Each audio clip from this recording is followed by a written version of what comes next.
Salatu wassalamu ala Rasulillah wa ala alihi wa sahbihi wa mawalah. Wa ashhadu an la ilaha illallah wahdahu la syarikalah. Wa ashhadu anna Muhammadan abduhu wa rasuluh. Sallallahu alaihi wa ala alihi wa sahbihi wa man tabi'al huda ila yaumil qiyamah. Alhamdulillah, puji syukur kita haturkan kehadirat Allah Subhanahu wa taala. Pagi ini kembali kita melanjutkan kajian rutin dengan membaca buku Riyadhus Shalihin. Insyaallah kita masih berada di bab tentang masalah niat, dan yang akan kita baca dua hadis yang terakhir. Ustadz Wira kemarin hadis nomor berapa? 11 atau 12? 12. Yang 11 tidak terbaca. Sudah. Baik. Berarti sudah selesai. Bab tentang niat sudah selesai. Tinggal hadis nomor 13. Hadis nomor 13 enggak ada, adanya 12 kalau di tempat saya. 13 dari siapa di situ? Abu Abdurrahman Abdullah bin Umar. Oh, baik, beda penomoran ya. Baik, kita akan baca hadis itu. Hadis ini isinya cerita, jadi nanti mungkin lebih banyak dongeng. Karena Nabi SAW beliau bercerita dengan kisah yang sangat panjang. Sudah? Kita coba bacakan sambil nanti mengambil pelajaran dari hadis tersebut. Dari Abu Abdurrahman Abdullah bin Umar Ibn Khattab radhiyallahu anhuma, sahabat Ibnu Umar. Kunyahnya siapa? Abu Abdurrahman. Abu Abdurrahman itu apa? Kunyah. Kunyah itu apa, Pak? Nama lain yang diawali dengan Abu. Seperti kalau wanita kunyahnya Ummu ya. Qala sami'tu Rasulullah sallallahu alaihi wasallam, aku mendengar Rasulullah sallallahu alaihi wasallam bersabda. Beliau bercerita tentang 3 orang yang mengalami sebuah kejadian di zaman Bani Israel. Intalaqa thalathatu nafarin mimman kana qablakum. Ada 3 orang yang berjalan di tengah umat sebelum kalian. Ada 3 orang umat masa silam sebelum kalian. Mereka melakukan perjalanan. Hatta awahumul mabitu ila gharin. Sampai kemudian datang waktu malam, mereka pun berlindung atau mereka menginap di dalam gua. Fadakhaluhu, lalu mereka masuk ke dalam gua tadi. Fanhadarat sakhratun minal jabal. Tiba-tiba turun batu besar yang menutupi pintu gua tadi. Fasaddat alaihimul ghar. Dan batu itu menutupi gua tersebut. Jadi gua di atasnya itu bukit. Turun batu besar lalu menutupi pintu gua tadi. Faqalu, lalu mereka karena kesulitan untuk keluar, mereka pun berembuk. Innahu la yunjikum min hadhis sakhrah illa an tad'u Allah bi salihi a'malikum. Kalian tidak akan bisa selamat dari batu besar ini kecuali dengan cara berdoa kepada Allah lalu menggunakan amal soleh kalian sebagai wasilah. Menggunakan amal soleh sebagai apa? Wasilah. Akhirnya masing-masing berdoa kepada Allah dengan menceritakan amal-amal soleh yang pernah mereka lakukan. Qala rajulun minhum, orang yang pertama, dia menyampaikan kepada Allah, Allahumma, ya Allah, saya punya abawan, syaikhan, kabiran. Aku punya 2 orang tua yang sudah tua. Wa kuntu la aghbiku qablahuma ahla. Dan aku tidak akan, aghbiku di situ adalah uqaddim.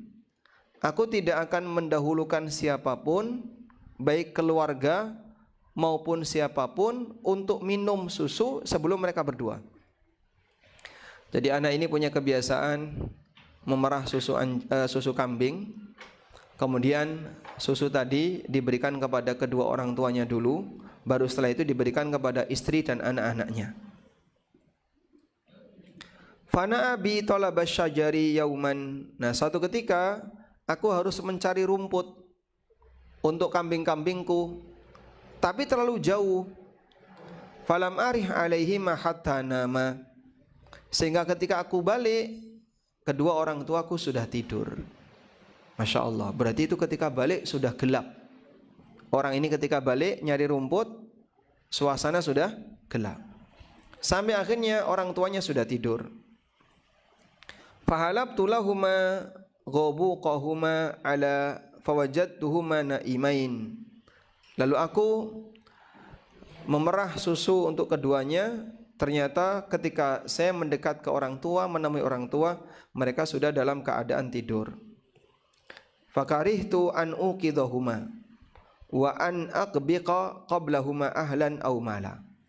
Dan aku tidak ingin membangunkan bapak ibuku, tapi aku juga tidak ingin memberikan susu ini kepada siapapun sebelum bapak ibu.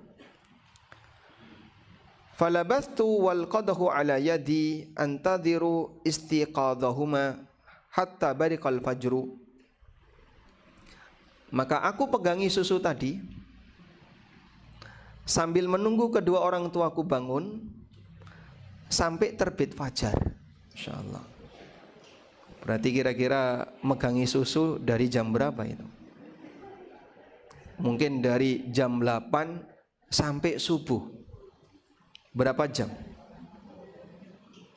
Lama ya? Lama. Wasibyatu yatadaghawna inda qadami. Sementara anak-anak mereka merengek-rengek di kakiku. Anak-anak orang ini merengek-rengek minta susu karena mereka sudah lapar.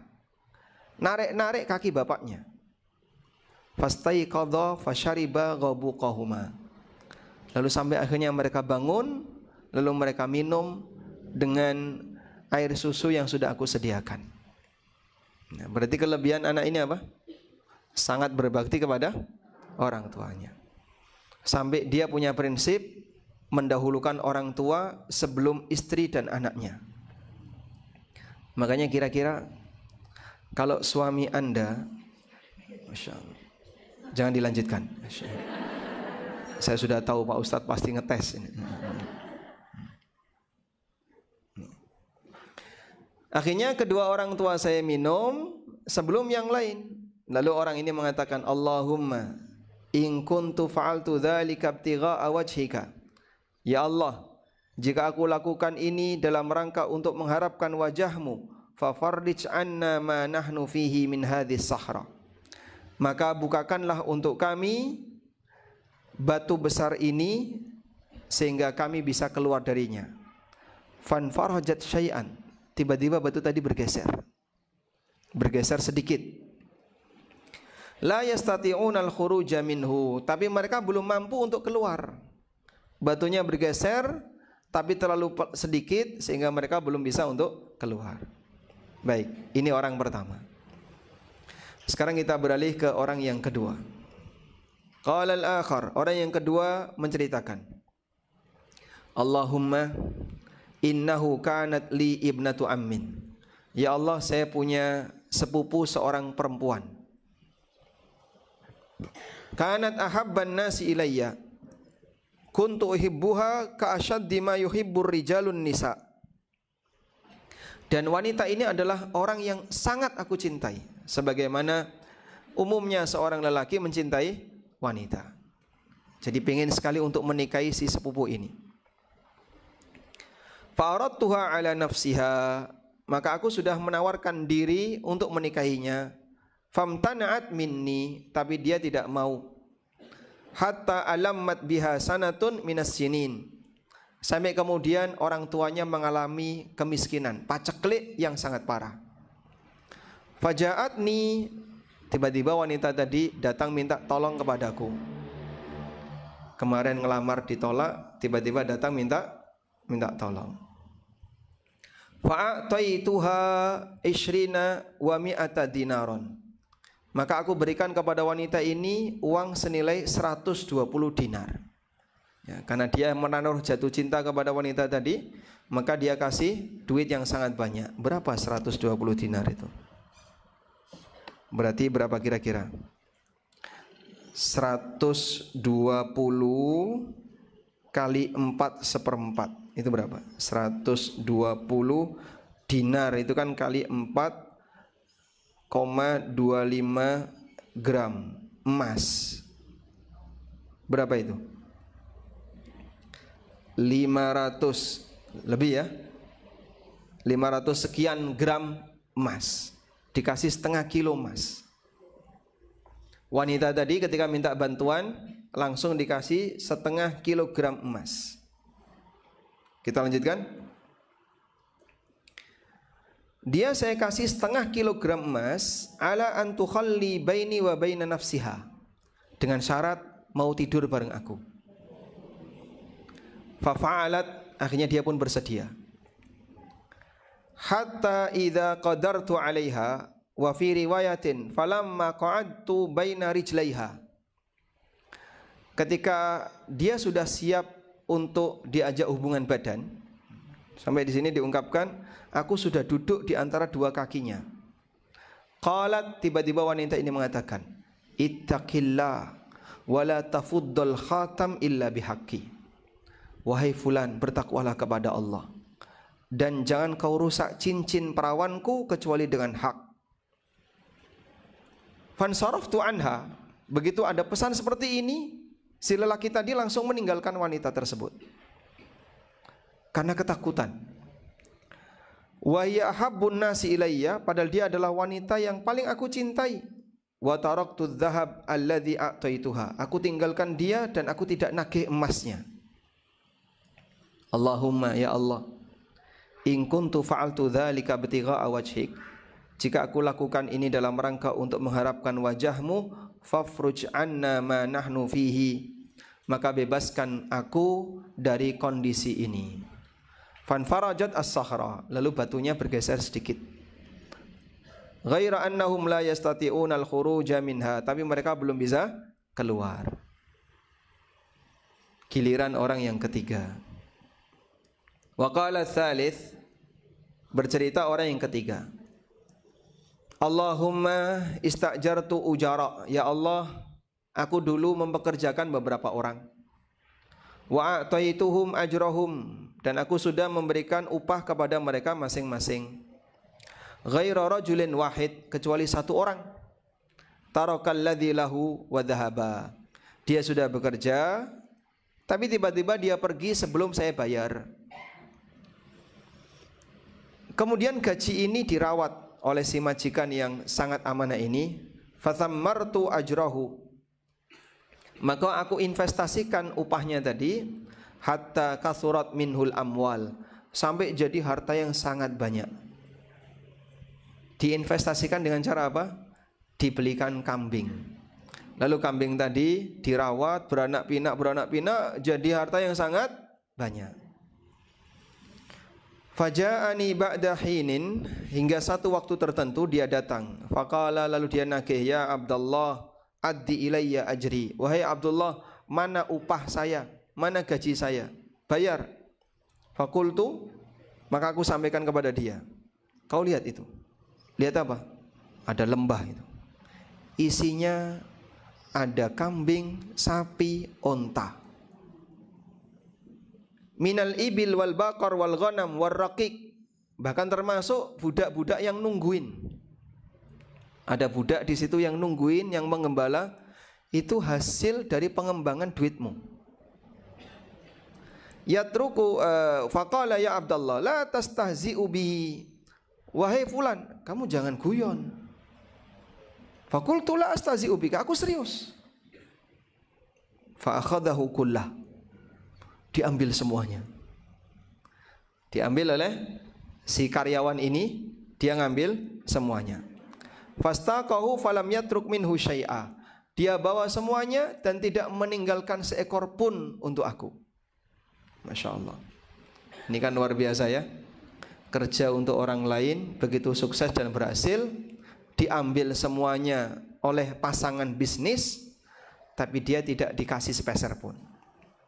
Allahumma in kuntu fa'altu dzalika ibtigha'a wajhik. Ya Allah, jika aku lakukan ini dalam rangka untuk mengharapkan wajahmu, fafruj 'anna ma nahnu fihi. Maka bukakan untukku batu yang menutupi ini. Fanfarajat fakharaju yamshun. Akhirnya batu tadi bisa bergeser, lalu mereka bisa keluar pulang. Muttafaqun alaih, hadis riwayat Bukhari Muslim. Baik. Ini hadis terakhir yang dibawakan oleh An-Nawawi dalam bab niat di kitab Riyadhus Shalihin. Nah, sekarang kita akan menggali lebih banyak pelajaran dari hadis ini. Bapak Ibu yang dimuliakan Allah Subhanahu wa taala, Nabi SAW bercerita dengan cerita yang benar, karena cerita yang beliau sampaikan itu berdasarkan wahyu, dan Allah Subhanahu wa taala berikan wahyu kepada beliau tentang kejadian masa silam dan kejadian di masa mendatang. Allah berikan wahyu kepada beliau tentang kejadian masa silam dan kejadian di masa mendatang. Kejadian di masa silam ada apa, Pak? Ya, aneka kejadian-kejadian yang tidak bisa diketahui karena tidak ada catatan sejarahnya. Jadi dulu kan tidak ada ya buku sejarah yang mencatat sebagaimana zaman kita ada banyak jejak digital, berita-berita berseliweran di mana-mana. Kalau sekarang kejadian itu lebih gampang dilacak keberadaannya. Tapi kalau dulu, ketika alat tulis tidak sebanyak sekarang dan tidak ada alat menyimpan berita seperti sekarang, maka orang hanya bisa tahu melalui dua hal. Satu, getok tular, MLM, mulut lewat mulut. Atau yang kedua, melalui wahyu. Nah, untuk yang pertama, ini jadi berita masyarakat. Misalnya dulu ada cerita. Cerita apa? Katanya. Kan kita dapat seperti itu ya. Dan masing-masing daerah itu punya cerita masyarakat yang beragam.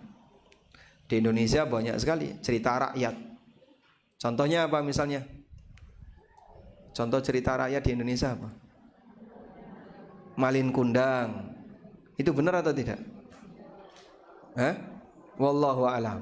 Contoh yang lain, Roro Jonggrang, Sangkuriang, terus apa lagi? Nah, cerita itu kan tidak ada bukti tertulis. Anda pernah nggak mendapatkan sebuah referensi tertulis, buku sejarah? Kalau dulu pernah ada legenda ini, legenda ini, legenda ini. Cuman tiba-tiba tersebar di masyarakat. Itu yang disebut dengan cerita rakyat. Nah, cerita rakyat seperti ini ada kalanya memang kejadian real tapi ditambah-tambahi. Ada kalanya itu hanya fiktif untuk hiburan masyarakat. Ya. Dan banyak cerita yang dia fiktif sehingga tidak jelas referensinya. Mohon maaf. Terutama cerita yang dikaitkan dengan masalah kesaktian-kesaktian. Punya ilmu kanuragan ini, punya ilmu ini, punya ilmu ini. Seperti misalnya ya, cerita para sunan. Itu kan aneh-aneh ya. Sunan Bonang ketika nunjuk ke arah sebuah pohon, biji pohon itu langsung jadi emas. Pernah dapat cerita itu? Sunan Kalijogo ya. Sebelum beliau jadi sunan, beliau ngapain? Bertapa. Bertapa dalam rangka apa? Jogo tongkat. Tongkatnya dijogo, bertapa sampai lumutan dan sampai kebanjiran. Nah, tapi beliau tetap hidup. Sehingga waktu pembebasan dia habis bertapa, itu badannya penuh dengan sampah. Nah, saya pernah nonton filmnya. Cuman yang lucu waktu itu kok sampahnya ada plastik. Padahal zaman itu tidak ada plastik. Di sampahnya itu ada plastik nempel, kan ditempeli dulu ya sebelum acting. Loh kok sampahnya ada plastik? Dulu pernah difilmkan ya, saya nonton itu waktu masih SD. Nah, Nah, orang percaya, berarti dia adalah orang yang sakti. Tapi belakangan kita mikir, bagi mereka yang sudah mendapatkan hidayah dan ngerti, masa untuk masuk Islam harus jaga tongkat? Apa wong ora salat? Nek wong ora salat ya kita bisa sebut nggak bener yang seperti ini. Seharusnya kalau orang itu mau tobat, diajari salat. Ini malah tobat kon jaga tongkat. Ora tumon yang seperti ini. Nah, akhirnya kita hanya sebut itu cuma cerita fiktif. Kalau kamu pengen jadi korban fiksi, silahkan dipercaya. Cuman kita nggak percaya. Cerita fiktif tidak usah dipercaya. Sebab sesuatu yang dusta, ya jangan sampai dipercaya. Baik. Dan masih banyak yang lainnya. Di masa silam juga ada banyak sekali cerita-cerita fiktif yang terjadi di masa jahiliyah. Makanya masing-masing daerah itu punya cerita fiktif yang beragam, tergantung dari budaya yang mereka miliki. Jogja punya cerita fiktif, di daerah Jawa Timur juga punya cerita fiktif, di daerah-daerah yang lain juga punya cerita fiktif. Nabi SAW pernah nggak cerita fiktif? Tidak. Semua cerita beliau realita yang pernah terjadi di masa silam. Dari mana beliau tahu? Dari wahyu. Oleh karena itu, cerita yang dibawakan oleh Al-Quran maupun hadis Nabi SAW adalah cerita yang terbaik, karena cerita seperti ini bersumber dari Zat yang Maha Benar, wahyu Allah Subhanahu wa taala. Baik. Yang kedua, berdasarkan riwayat ini kita juga mendapatkan pelajaran bahwa di masa silam ada orang muslim yang mereka kalau berdoa hanya minta kepada Allah. Dan bahkan ketika mereka beramal, beramalnya ikhlas karena Allah. Seperti yang terjadi pada Bani Israel ini. Ini Bani Israel tapi dia mukmin. Makanya ketika mereka beramal untuk siapa? Untuk Allah. Sehingga ada satu kalimat yang seragam yang mereka ucapkan. Coba Bapak Ibu perhatikan kalimat yang seragam itu. Allahumma in kuntu fa'altu dzalika ibtigha'a wajhika. Ya Allah, jika aku lakukan ini dalam rangka untuk mencari wajahmu. Ini orang pertama. Orang yang kedua mengatakan, Allahumma in kuntu fa'altu dzalika ibtigha'a wajhika. Ya Allah, jika aku lakukan ini dalam rangka untuk mencari wajahmu. Ini orang kedua. Orang ketiga, dia ungkapkan yang sama. Allahumma in kuntu fa'altu dzalika ibtigha'a wajhik. Ya Allah, jika aku lakukan ini dalam rangka mengharapkan wajahmu. Berarti ketika mereka beramal punya semangat yang seragam, sama-sama ingin ikhlas kepada Allah Subhanahu wa taala. Dan disinilah kekuatan amal yang ikhlas. Amal yang ikhlas diabadikan oleh Allah, dijaga oleh Allah, sehingga amal itu tidak disia-siakan oleh Allah, walaupun kejadiannya sudah jauh di masa silam, tapi dirawat oleh Allah. Begitu? Karena kita sendiri tidak diperintahkan untuk merawat amal kita. Saya ulang ya, kita itu tidak diperintahkan untuk merawat amal kita, untuk menjaga amal kita. Ya, misalnya di sini yang paling senior usia berapa? Ibu Yuswa pinten, Bu? 66. Kalau sebelahnya Yuswa 70. Pas. 70 pas. Enggak boleh ditawar. Insyaallah. Alhamdulillah. Ada yang di atas 70?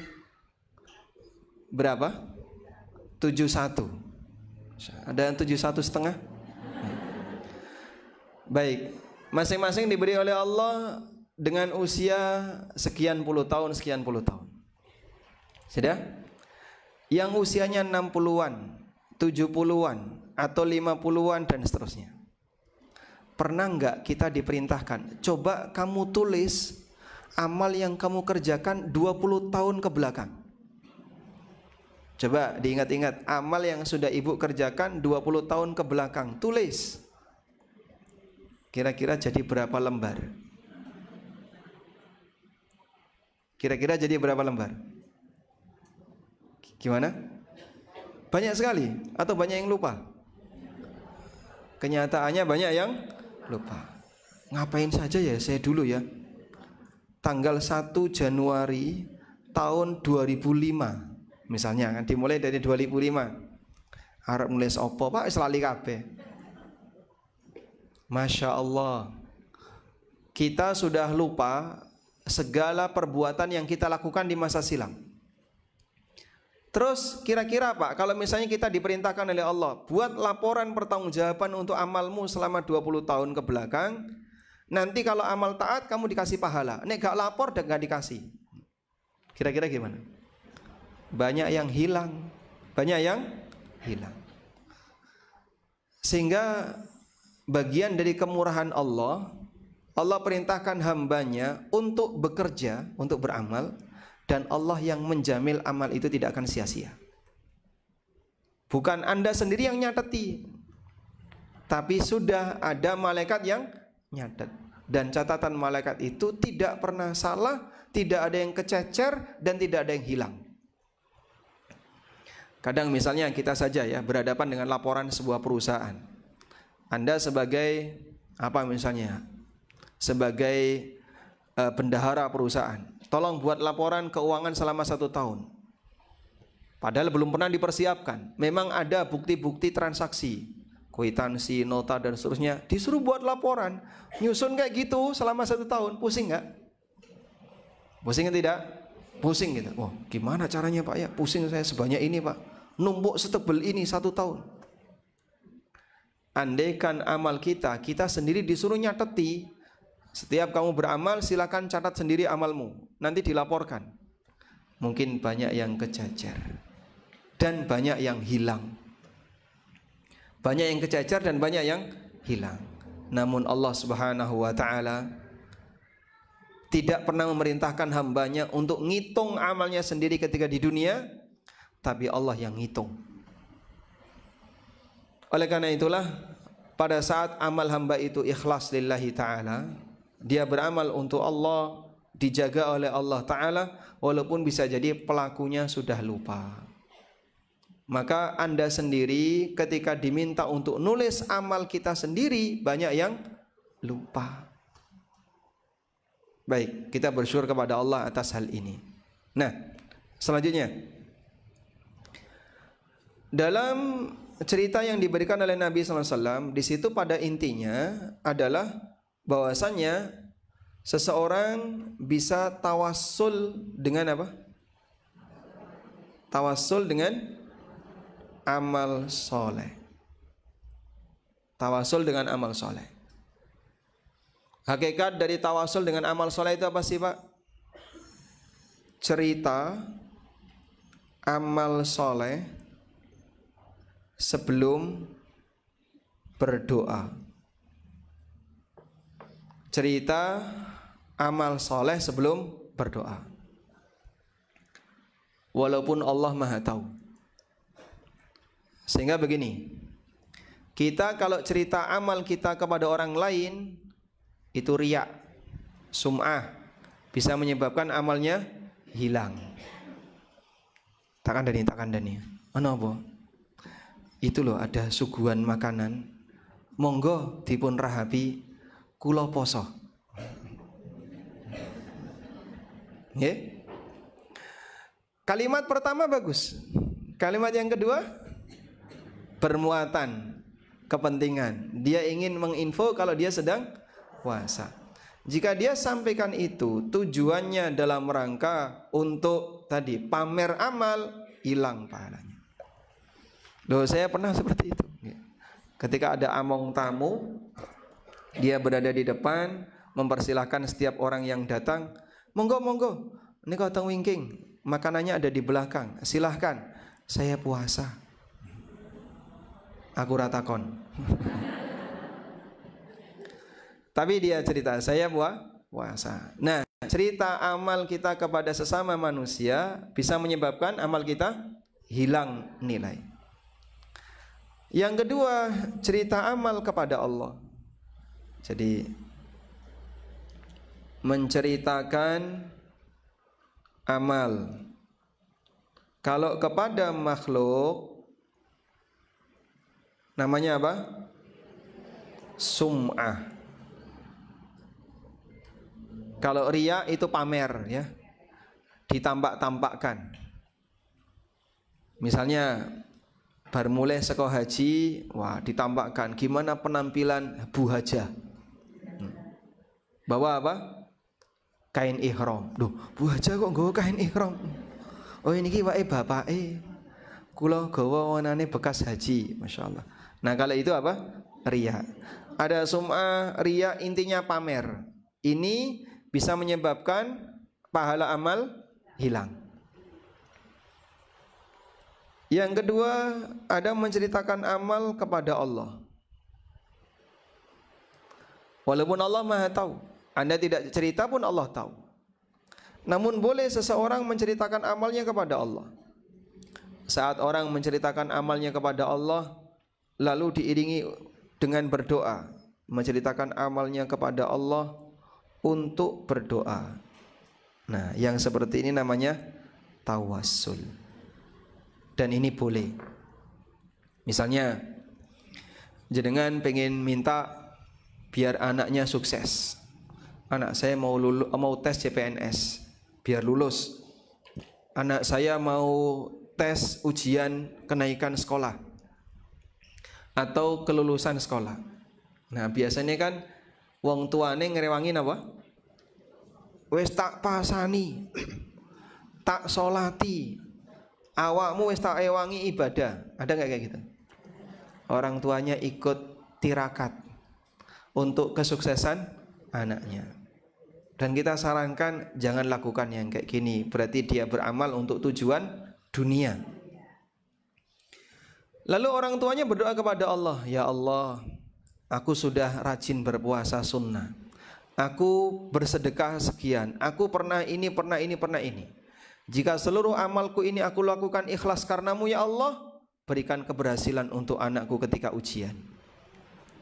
Boleh seperti itu?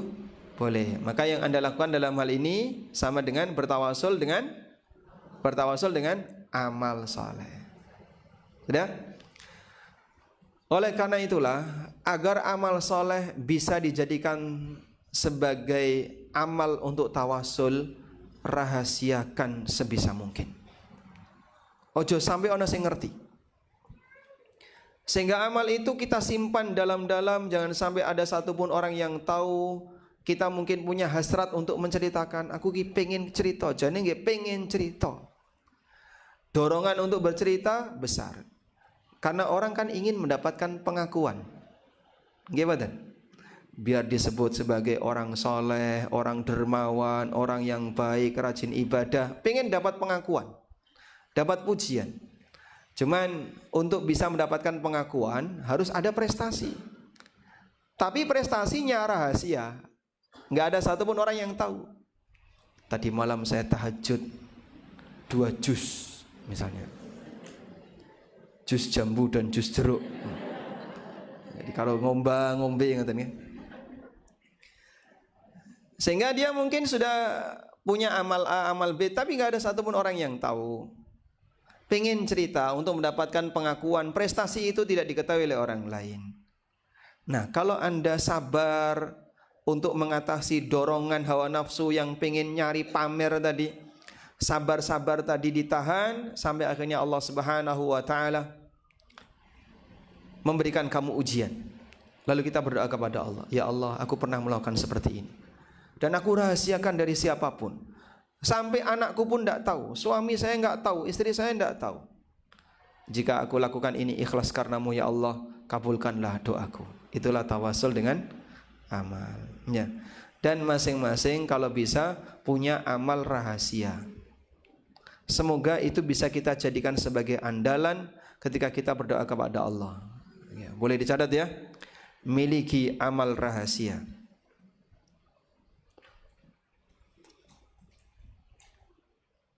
Untuk disimpan dari siapapun, jangan diberitahukan kepada siapapun, agar jadi andalan saat kita menghadap Allah.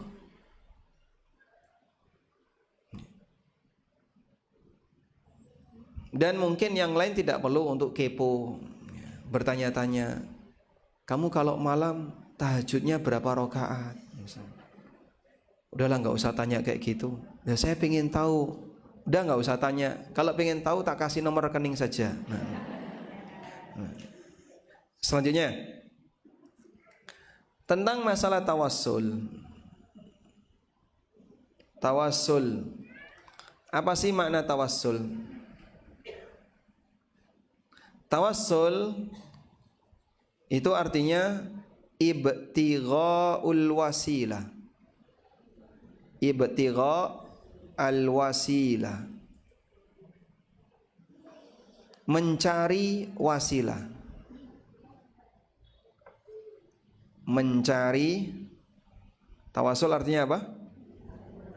Mencari wasilah. Kalau al-wasilah sendiri artinya apa? Al-wasilah artinya kedekatan, hubungan. Kedekatan, hubungan. Mencari wasilah berarti sama dengan mencari kedekatan hubungan. Dan ini Allah perintahkan dalam Al-Quran di 2 ayat. Allah perintahkan kita untuk mencari wasilah di 2 ayat. Allah Ta'ala berfirman di surat Al-Ma'idah ayat 35, Ya ayyuhalladzina amanu taqullaha wabtaghu ilaihil wasilah. Surat Al-Ma'idah ayat 35. Tawassul, mencari wasilah, ini ada di 2 ayat. Yang pertama apa tadi? Quran surat Al-Ma'idah ayat berapa? 35. Yang kedua, Allah Subhanahu wa taala sebutkan di surat Al-Isra ayat 57. Ulaikal ladzina yad'una yabtaghuna ila rabbihimul wasilah. Mereka itulah orang-orang yang beribadah kepada Allah dengan mencari wasilah kepada Rabb-Nya.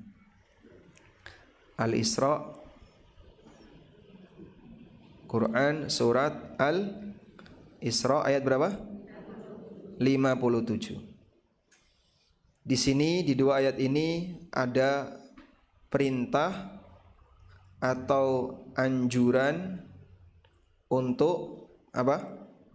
Mencari wasilah. Nah, sekarang langsung kita lihat tafsirnya. Apa sih yang dimaksud ibtigha al-wasilah itu? Mencari wasilah tadi. Saya bacakan keterangan yang disampaikan oleh Al-Hafidz Ibnu Katsir. Beliau mengatakan yang dimaksud dengan mencari wasilah adalah taqarrubu ilaihi bi ta'atihi wal amali bima yurdihi. Mendekatlah kamu kepada Allah dengan mentaatinya dan melakukan amal yang Allah ridhai. Wa hadzal ladzi qalahu haula'il a'immah la khilafa bainal mufassirin fihi. Demikianlah yang disampaikan oleh para ulama, tidak ada perbedaan di antara ulama ahli tafsir dalam masalah ini. Jadi kita sampaikan di sini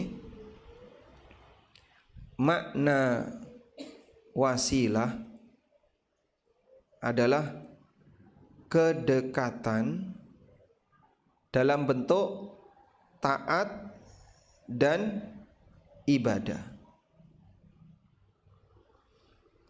yang diridhai oleh Allah, dalam bentuk ketaatan dan ibadah yang diridhai oleh Allah. Menurut keterangan Ibnu Katsir,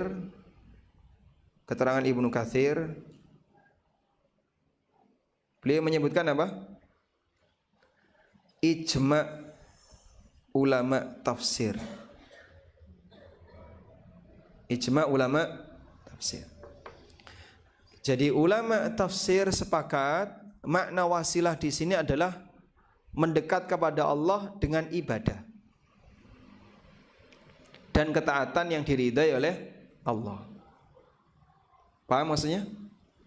Artinya bukan mencari wasilah itu datang ke kuburan atau mendekat ke gua, atau apalagi mendekat ke petilasan-petilasan.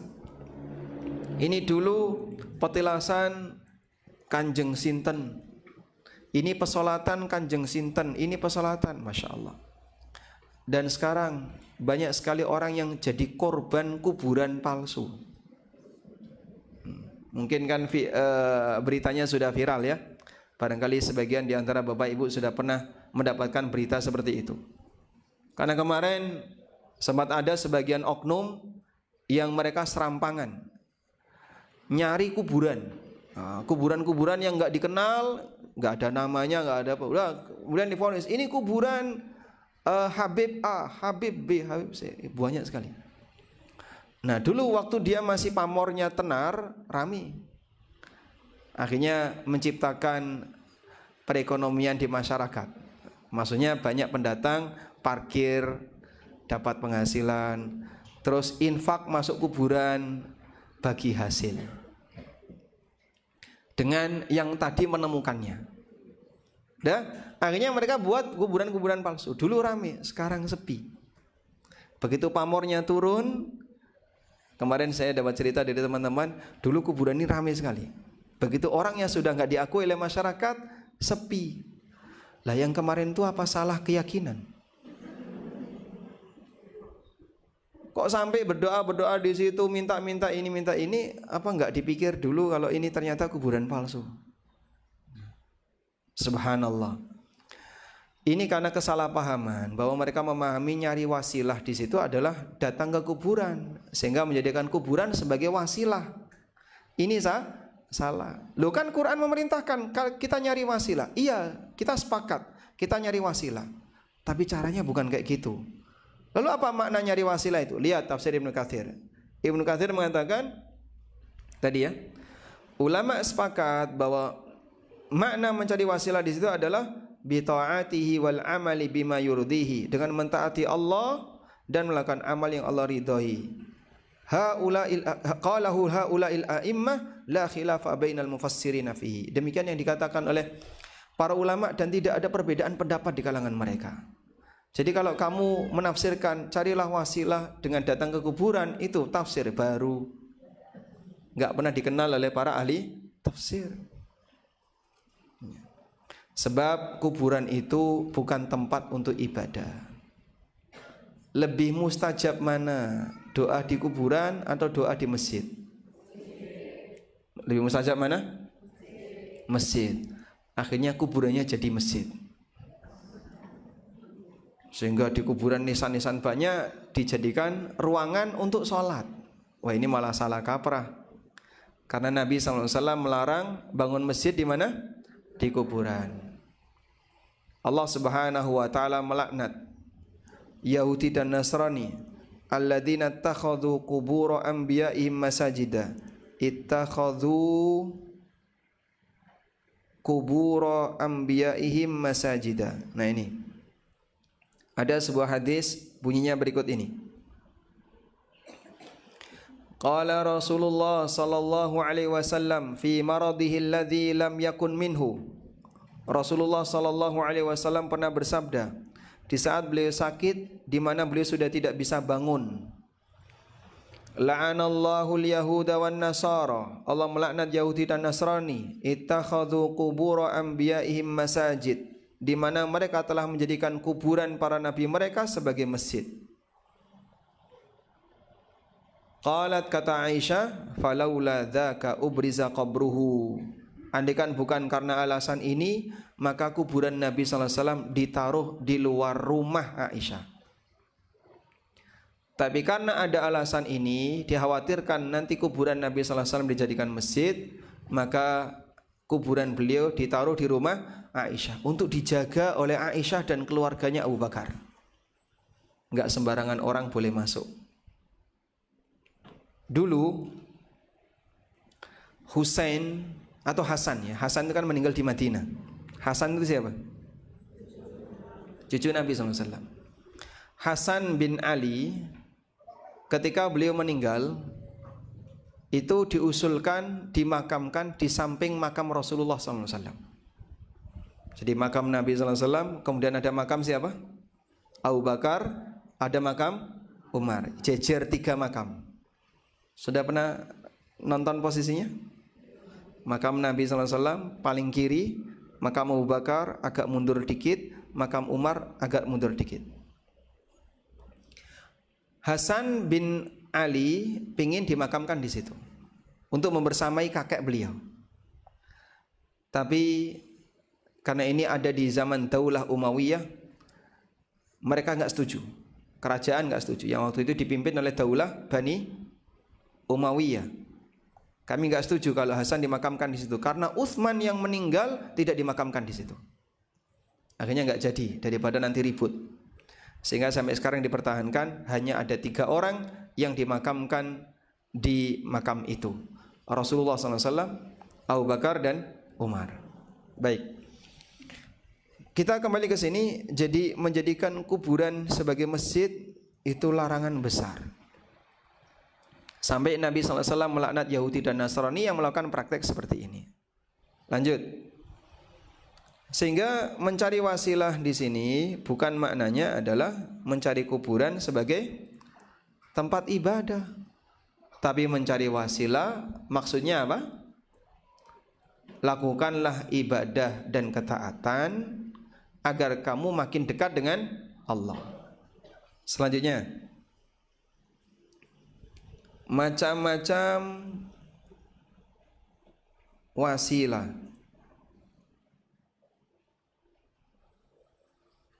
Yang pertama adalah wasilah dalam bentuk membaca Asmaul Husna atau pujian untuk Allah.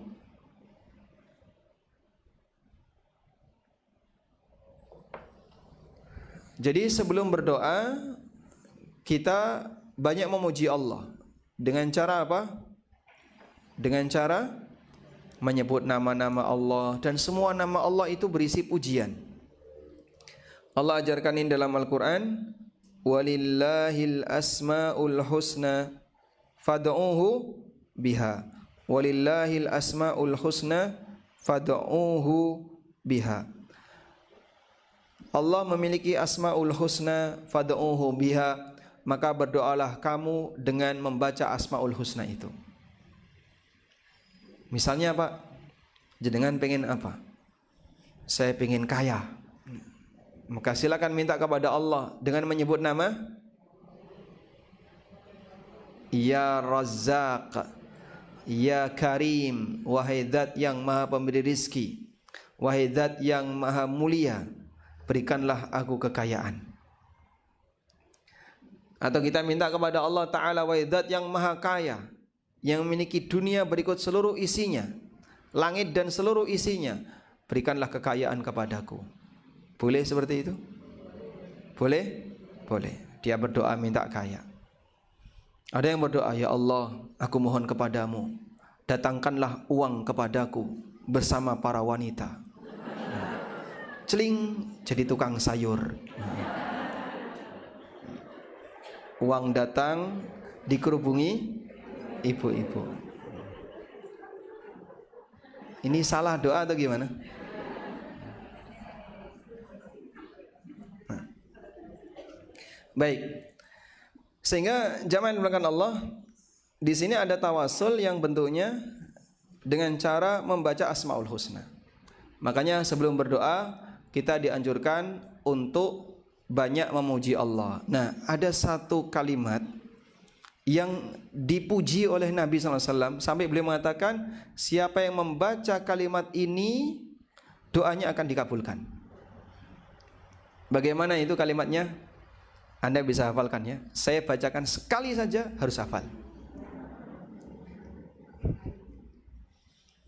Allahumma inni as'aluka bi anni ashhadu annaka antallah la ilaha illa anta al-ahadu as-samadu alladhi lam yalid wa lam yulad alladhi lam yalid wa lam yulad wa lam yakul lahu kufuwan ahad.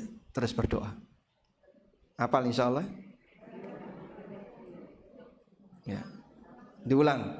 Nanti nonton ulang. Di ANB channel. Allahumma inni as'aluka bi anni ashhadu annaka antallah la ilaha illa anta al-ahadu as-samadu alladzi lam yalid wa lam yulad wa lam yakul lahu kufuwan ahad. Insyaallah nanti teksnya saya berikan ke panitia agar bisa dihafalkan oleh jamaah bulan depan setoran. Di situ kita memuji Allah Subhanahu wa taala. As-samadu alladzi lam yalidu wa lam yulad. Al-ahad itu nama-nama Allah. Nabi sallallahu alaihi wasallam mengatakan, "Man sa'alallaha bihi u'tiya." Barang siapa yang minta kepada Allah dengan menyebut kalimat ini, maka dia akan dikasih. Wa man da'allaha ustujiba. Dan siapa yang berdoa kepada Allah dengan menggunakan kalimat ini akan diijabahi. Masya Allah. Ini salah satu di antara kalimat pembuka doa yang sangat penting untuk dihafal. Selanjutnya yang kedua, baca sholawat. Saat Anda berdoa kepada Allah, jangan lupa membaca sholawat. Bisa sebelum doa atau selesai doa. Allahumma, Allahumma, Allahumma, Allahumma. Sudah? Wa sallallahu ala nabiyyina Muhammadin wa ala alihi wa sahbihi wasallam. Kalimat salawat itu hafal ya? Wa sallallahu ala nabiyyina Muhammadin wa ala alihi wa sahbihi wasallam. Jadi setiap Anda doa selalu cantumkan salawat. Bisa juga salawatnya di depan. Allahumma salli ala Muhammad wa ala ali Muhammad kama sallaita ala Ibrahim wa ala ali Ibrahim innaka Hamidum Majid. Allahumma ighfir lil mu'minina wal mu'minat. Allahumma, Allahumma. Lalu Anda berdoa. Jadi salawat dulu boleh, atau salawatnya ditaruh di belakang. Yang ketiga, wasilah dalam bentuk menyebutkan amal soleh. Menyebutkan amal soleh. Amal solehnya siapa? Ya amal soleh diri sendiri, bukan amal soleh orang lain. Ya Allah, dengan kesolihan Ustadz Fulan, kabulkan doaku. Lah kok kamu minjem amal orang? Amal solehnya orang untuk orang itu. Sedangkan kalau kamu berdoa untuk kepentingan kamu, berarti harus dengan amal solehmu. Nah, meskipun di sini ada dua ya. Pertama, amal soleh sendiri, amal soleh diri kita. Ini doanya bebas ya. Baik, ini yang pertama.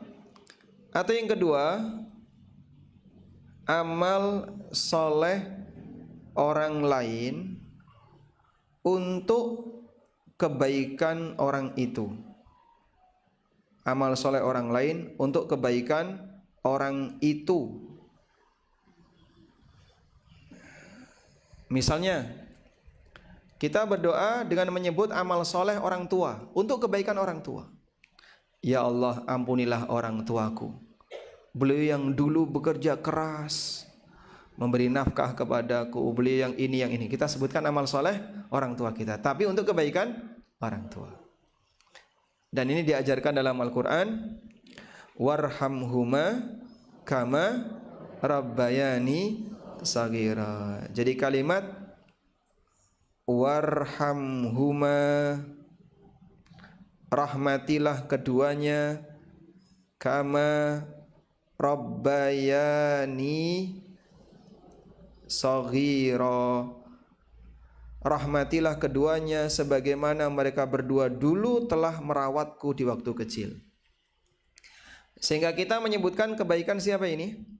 Orang tua. Orang tua pernah berjasa merawatku di waktu kecil, maka rahmatilah orang tuaku ya Allah sebagaimana dulu mereka punya jasa merawatku di waktu kecil. Berarti kita menyebut amal orang soleh untuk kebaikan siapa? Orang itu, bukan untuk kebaikan kita. Nah yang salah, amal orang lain dipakai untuk kita. Contohnya gimana Pak? Ya Allah, aku bertawassul dengan kesolehan para mujahid, para sahabat, para wali, para nabi, kabulkanlah doaku. Nah, ini salah. Kesolehan orang lain itu untuk siapa? Orang lain. Tapi kalau misalnya, ya Allah dengan kebaikan para sahabat, angkat derajat mereka, ampuni mereka, itu betul. Sehingga kita mendoakan kebaikan untuk orang lain dengan menyebutkan amal orang itu. Ada satu doa untuk orang sakit. Sudah hafal doanya belum? Doanya seperti ini. Allahumma shfi abdaka yang kaulaka aduwan wa yamsi ilaika fis salah. Nah, doanya kayak gini. Ya Allah, Nabi SAW di sini. Idza jaa rajulu ya'udu maridon, kalau ada orang yang menjenguk orang sakit, kata Nabi SAW, falyaqul, maka ucapkan kalimat berikut ini. Allahumma shfi abdaka yang kaulaka aduwan au yamshi laka ilas salah. Ya Allah, sembuhkanlah hambamu yang dia melawan musuhmu atau dia berjalan untuk melaksanakan sholat kepadamu. Jadi kita bertawasul dengan amal soleh orang tadi, tapi untuk doa kebaikan orang tersebut. Bisa dipahami ya? Nah, itulah yang kita maksud. Boleh nggak sih kita bertawasul dengan amal soleh orang lain? Boleh, tapi untuk kebaikan orang itu, bukan untuk kita. Ya. Selanjutnya yang keempat, tawasul dengan cara menyebutkan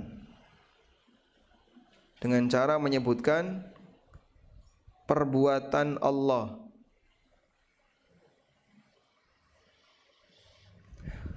Dengan cara menyebutkan perbuatan Allah yang pernah diberikan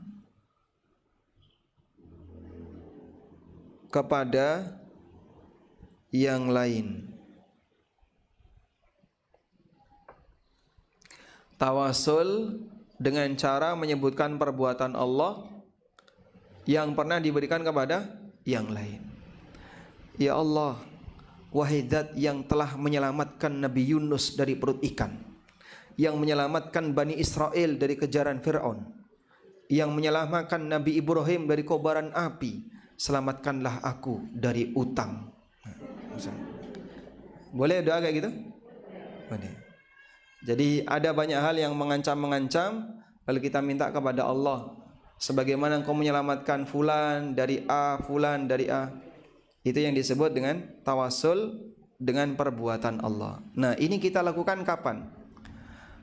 Pernah enggak Anda bertawasul seperti ini? Nah, belum? Sering, tiap hari.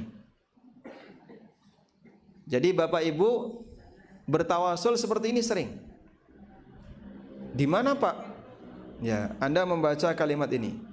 Allahumma salli ala Muhammad wa ala ali Muhammad kama. Anda kan menyampaikan kama sallaita ala Ibrahim. Jadi sebenarnya kita sudah sering bertawasul dengan perbuatan Allah. Ya Allah, berikanlah salawat kepada Nabi Muhammad dan keluarga Nabi Muhammad sebagaimana Engkau telah memberikan salawat kepada Ibrahim dan keluarga Ibrahim. Itu sama seperti begini ya, seorang anak bilang ke bapak, Pak, saya minta motor seperti bapak sudah ngasih motor ke kakak. Nah, berarti dia menyebutkan apa? Perbuatan bapak yang pernah dilakukan kepada yang lain agar anak ini diberi yang sama. Paham insyaallah? Baik, itu yang dimaksud tawasul dengan perbuatan Allah Subhanahu wa taala. Yang kelima,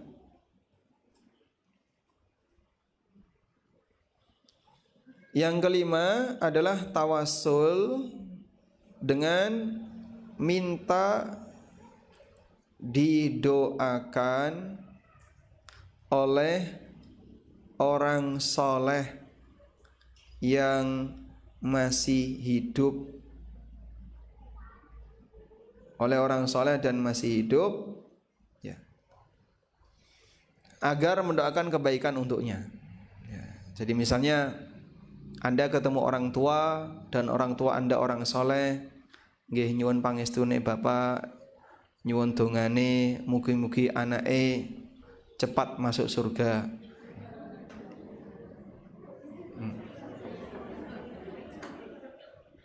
Beripun? Mau nggak didoakan cepat masuk surga? Gimana?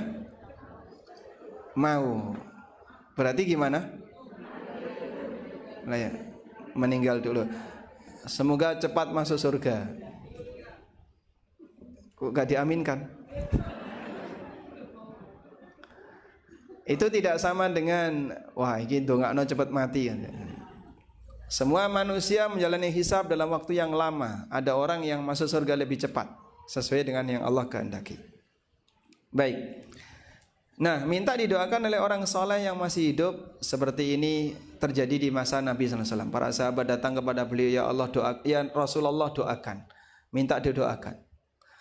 Sahabat siapa yang pernah diperintahkan oleh Nabi SAW untuk minta doa kepada tabi'in? Umar. Minta doa Uwais Al-Qarni. Karena Uwais ini anak yang berbakti, orang soleh, doanya mustajab.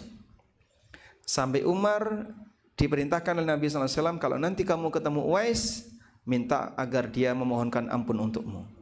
Nah itu dalil boleh minta didoakan. Wallahu a'lam. Baik. Orang tadi yang diceritakan Nabi SAW, dia berdoa dengan apa? Tawasulnya amal soleh. Dia menyebutkan amal soleh masing-masing. Ada yang amal solehnya bentuknya kebaktian kepada orang tua. Ada amal soleh bentuknya meninggalkan maksiat. Dan ada amal soleh bentuknya amanah kepada orang lain. Amal soleh yang besar nilainya, yang disebutkan dalam hadis tadi ya, hadis Ibnu Umar. Pertama apa tadi?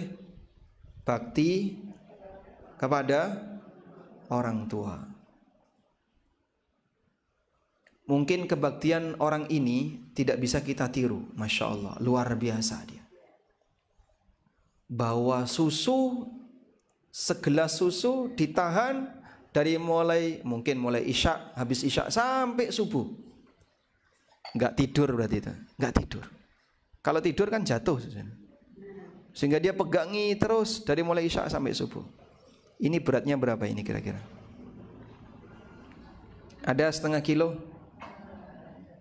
Enggak sampai. Nah, kalau Anda pegang ini selama 5 menit kuat? Kuat. 1 jam? Masih kuat. Semalam kebas tangannya. Nanti akan kaku di sini ya. Di sini akan kaku. Sehingga ada ibu-ibu yang lama nggak punya anak.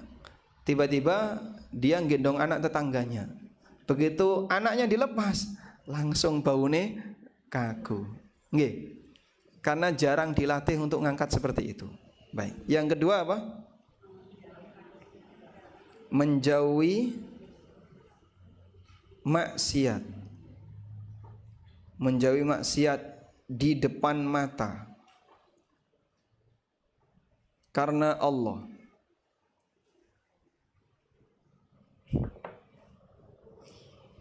Maksiat itu tinggal dilakukan, ada di depan matanya, tapi dijauhi karena Allah. Ini termasuk amal besar. Yang ketiga, bersikap amanah. Bagaimana bentuk sikap amanah tadi?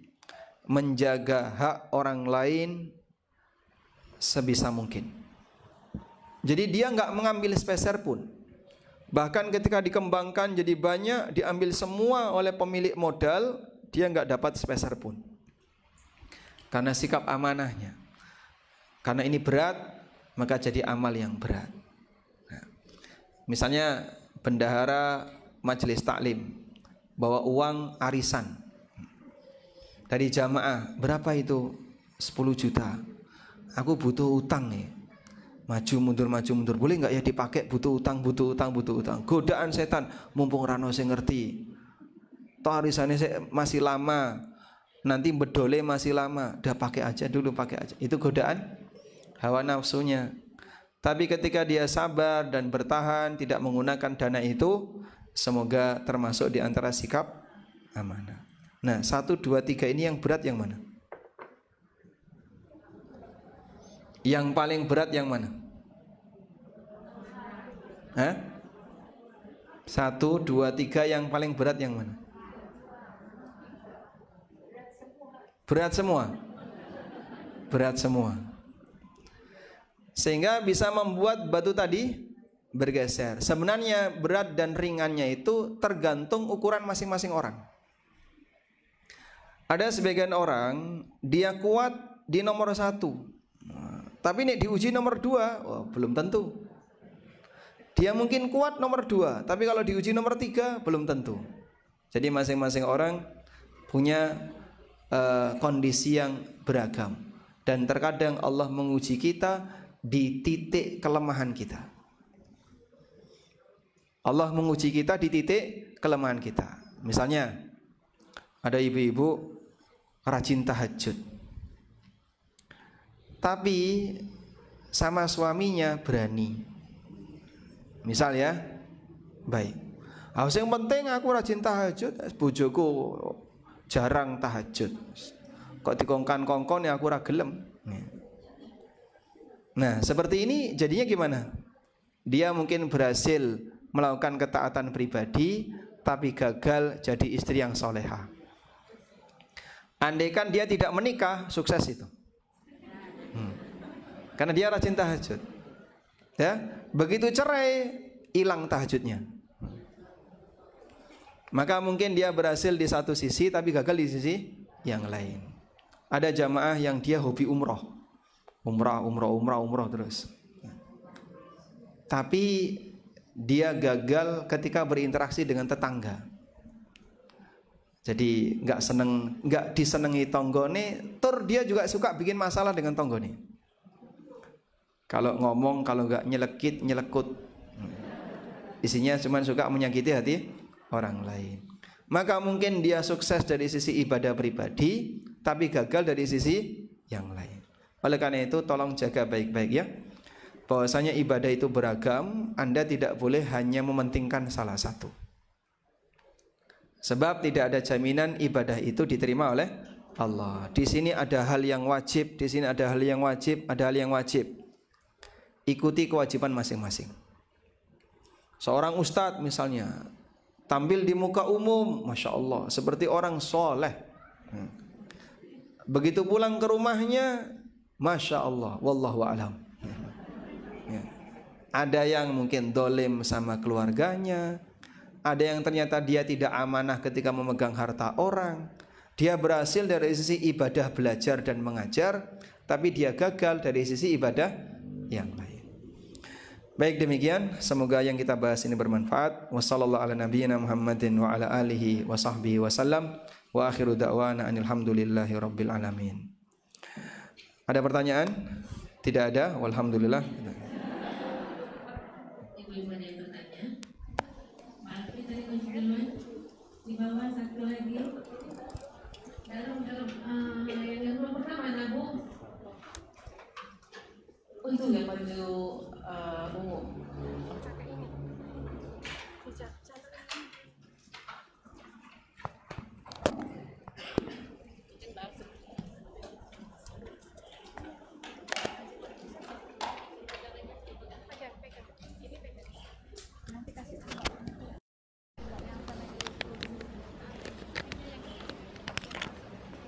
Baik, nggak jadi? Alhamdulillah.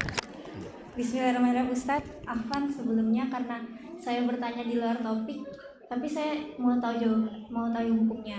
Jadi yang pertama, bagaimana hukumnya BPJS Mandiri? Ini jadi 3 soal ya Ustadz, mereka saling berkaitan. Terus yang kedua, kan mama saya sudah meninggal sejak 2016. Terus mama saya masih membawa tunggakan pembayaran, yang dimana tunggakan tersebut tidak dilaporkan Ustadz. Jadi statusnya itu di BPJS-nya masih berjalan terus seperti itu. Nah, pertanyaannya, apakah perlu dibayarkan? Terus yang ketiga, saya, adek, dan papa saya juga punya tunggakan. Tapi kami punya tunggakan karena BPJS-nya itu mengikuti kakak gitu, Ustaz. Nah, untuk status kami yang masih hidup, apakah kami juga harus membayarkan atau tidak? Syukran, Ustaz. Assalamualaikum warahmatullahi wabarakatuh. Waalaikumsalam warahmatullahi wabarakatuh. Berkaitan dengan hukum BPJS Mandiri, memang dalam hal ini beberapa asatidzah beda pendapat.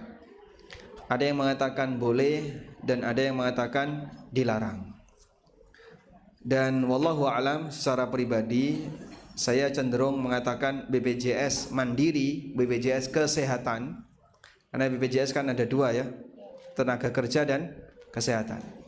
Untuk BPJS Kesehatan, baik yang mandiri maupun yang berbayar maupun yang gratis, KIS, Kartu Indonesia Sehat, itu BPJS gratis.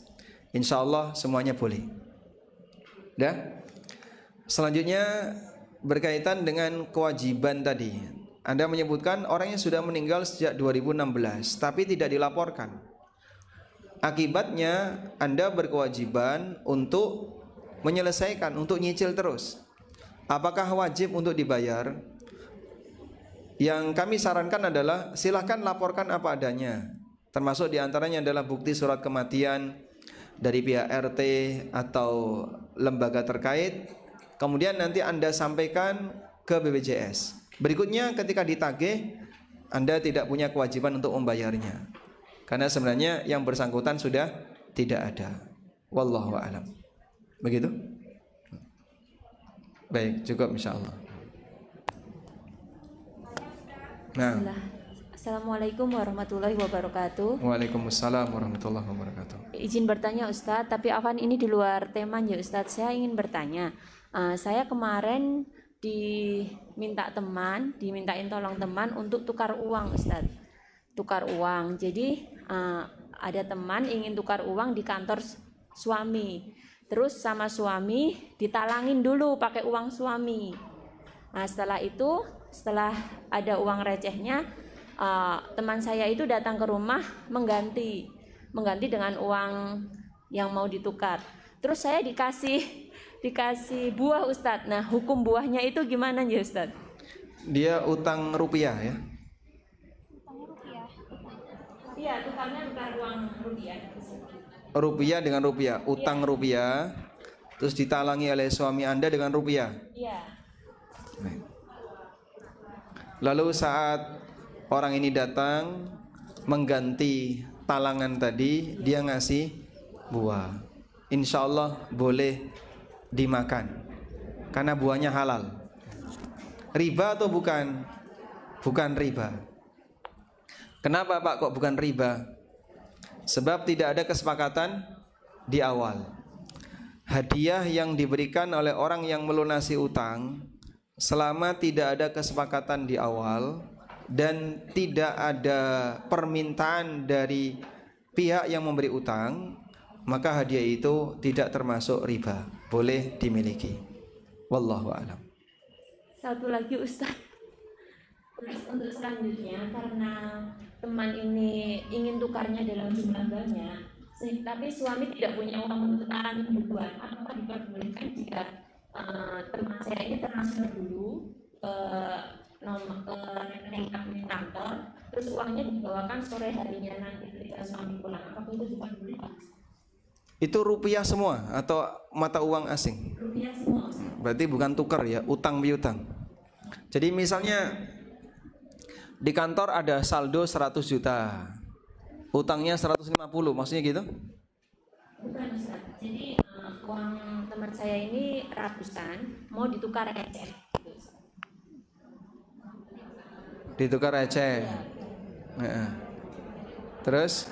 Jadi uang teman saya ini ratusan ribu, mau ditukar recehan, ada 2.000-an, 5.000-an, 10.000-an, cuma dalam jumlah banyak karena nggak ada saldo untuk nalangin duluan. Jadi kalau misalkan suami minta teman saya ini untuk transfer dulu terlebih dahulu, uang tukernya nanti, uang recehnya nanti dibawakan setelah suami pulang kerja, ada tidak boleh kan?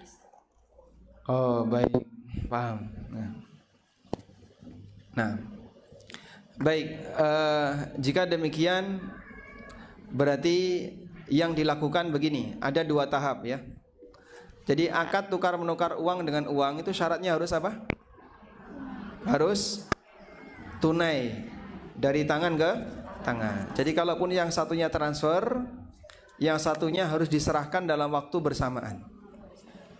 Nah terus bagaimana kalau misalnya kirim dulu uangnya, nanti setelah saya datang ke sana baru saya bawakan uang tunai receh tadi. Jika demikian, maka saat transfer itu statusnya titip.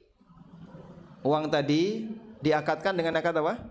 Titip. Ya sudah, silakan top up dulu. Top up, anggaplah misalnya 100 juta. Baik, setelah top up 100 juta, nanti ini diikrarkan, ini titip dulu ya, saldo titip dulu. Baik, setelah itu nanti sore dibawakanlah uang receh tadi senilai 100 juta. Nah, saat transaksi dilakukan, ini uang 100 juta receh, uang titipan kamu di rekening saya, ini saya anggap sebagai pembayaran untuk uang ini. Baik, deal. Nah, ketika deal, maka transaksi sorofnya namanya transaksi sorof. Sorof itu transaksi apa? Tukar menukar uang dengan uang. Akadnya namanya akad sorof. Nah, akad sorofnya dilakukan saat penyerahan uang kedua. Seperti ini boleh, sehingga status titipan tadi dialihkan menjadi hak milik orang yang pertama. Jadinya sudah tersimpan di rekening saya, ya sudah, selanjutnya itu jadi milik saya. Oke, deal. Terus uang recehnya diserahkan. Boleh seperti itu. Wallahu a'lam. Assalamualaikum Ustaz. Waalaikumsalam warahmatullahi wabarakatuh. Bagaimana hukumnya apabila kakak saya berhutang kepada suami, kemudian saya membayar hutang tersebut tanpa sepengetahuan suami? Nah, uang yang Anda pakai bayar tuh uang siapa? Hasilnya itu sisa belanja gitu. Uang suami. Ya. Jadi uang suami dipakai untuk membayar piutangnya. Nah, mau beng ini. Yang mungkin bisa Anda lakukan, tanya dulu. Ini ada uang sisa blonjo, itu jadi milik saya atau bukan? Nek suami bilang balik no, berarti harus dikembalikan. Kalau beliau bilang ya wes rapopo, enggak, ya sudahlah enggak apa-apa, itu jadi punya kamu. Nah, Anda simpan dulu, lalu setelah itu Anda gunakan untuk melunasi utang kakak, boleh. Kalau dari tabungan juga boleh ya? Intinya uang Anda pribadi. Kalau uang Anda pribadi boleh. Kalau uang suami ya enggak boleh ya. Nah. Assalamualaikum.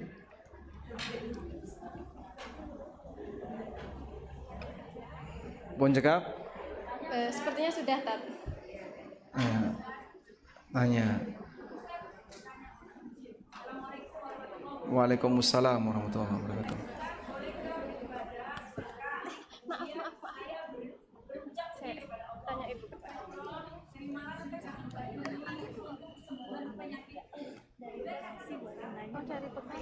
Baik. Bolehkah kita bersedekah lalu kita berucap kepada Allah, ya Allah terimalah sedekahku ini untuk kesembuhan penyakitku. Boleh. Itu sama dengan tawasul dengan amal tadi. Sehingga Anda bersedekah dalam rangka untuk berdoa agar disembuhkan. Baik, mudah-mudahan apa yang kita bahas ini bermanfaat. Wassallallahu ala nabiyyina Muhammadin wa ala alihi wa sahbihi wasallam. Wa akhiru da'wana alhamdulillahi rabbil alamin.